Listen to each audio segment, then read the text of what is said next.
Hi, hello, welcome to my channel. If you're new here, my name is Mackenzie. I make videos about health, wellness, PCOS, nutrition, holistic health, and everything in between. Delaney's with me, so if you hear her, see her, that's what we're doing. So as you guys know from the title, this is my PCOS supplement video. I know it's been long awaited. You guys have been asking for like a place that you could refer back to easily to see these things. So I figured I'd just go over like my very basic PCOS holistic herbal supplement regimen. These are supplements that never leave my basket. These are things that I take every single day.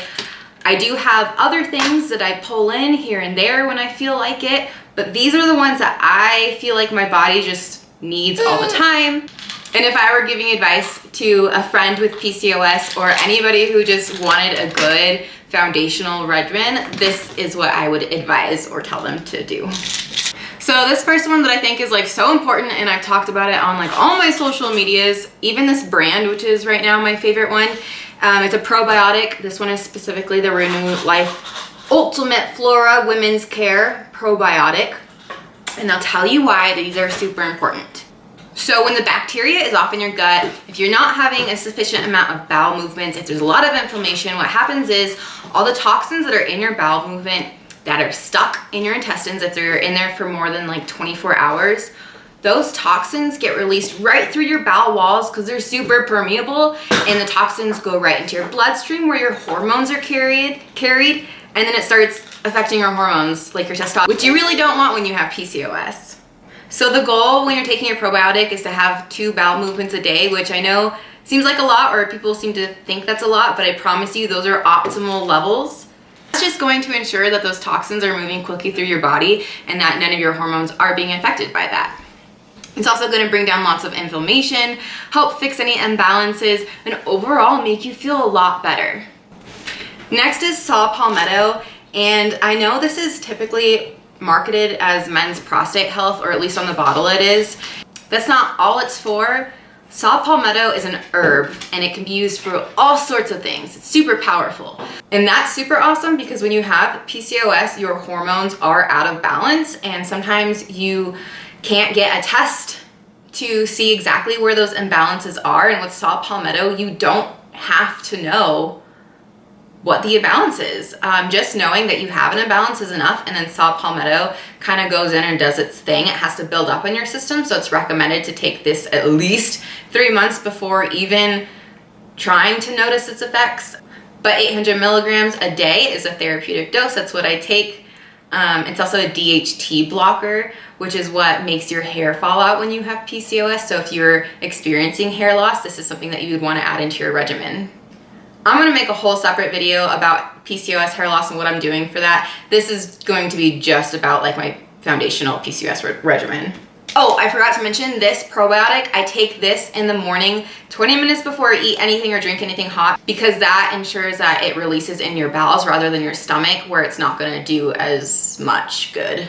This saw palmetto one though, however, I take this with food. If you don't take it with food, then you'll just hurt your stomach.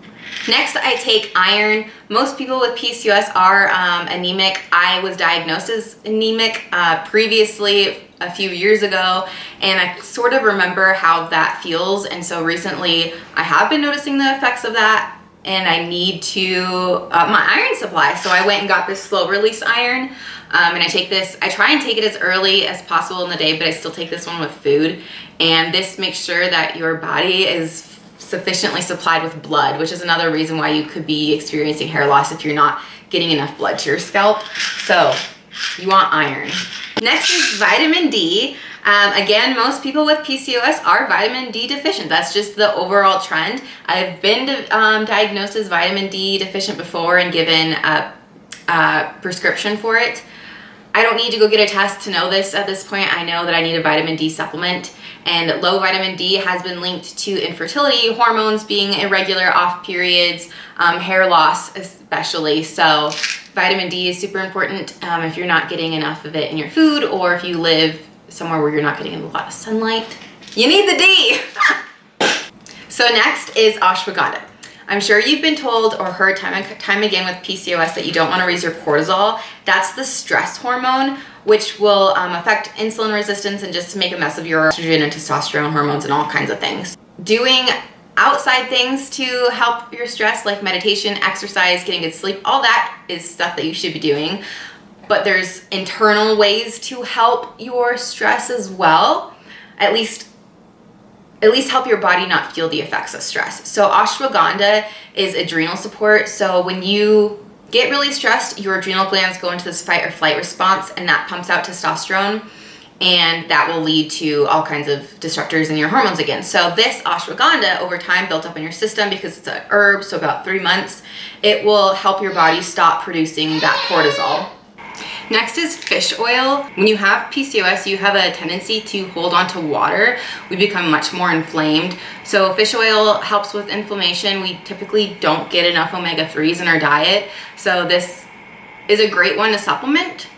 Omega-3 has been linked to improving ovulation, helping hormone balance, improving your mood, and overall supporting healthy organ function inside your body. So this one is a really good one for anybody to be on, let alone somebody with PCOS. And then biotin, this one's really easy. I think everybody with PCOS could benefit from some biotin, just because we do experience a lot of hair and skin difficulties. So this one is really great for overall hair health. And then lastly, melatonin. If you're doing everything perfect, but your sleep is shit, you're just not gonna see the improvements that you would be seeing if you were sleeping really good. So supplementing with something like melatonin can help a lot with that. You don't want to create dependency on it, so I typically don't use it every night, but when I feel myself not getting good sleep, I definitely add this in. Good sleep helps your cortisol stay low again, so your body doesn't feel the effects from stress, and raise your testosterone, which, as you can tell, is the overall theme of pretty much all of these supplements when you have PCOS. So again, I'll be making a separate video all about my hair loss routine and what I'm doing for that, because there's a couple more things besides these supplements. These are just the supplements I think everybody with PCOS would benefit greatly from, and is a good foundational supplement routine, and then adding things in there is a lot easier. If there's anything else you want to see from me, please let me know in the comments, questions that you might have. Otherwise, I will catch you guys in my next video. Bye!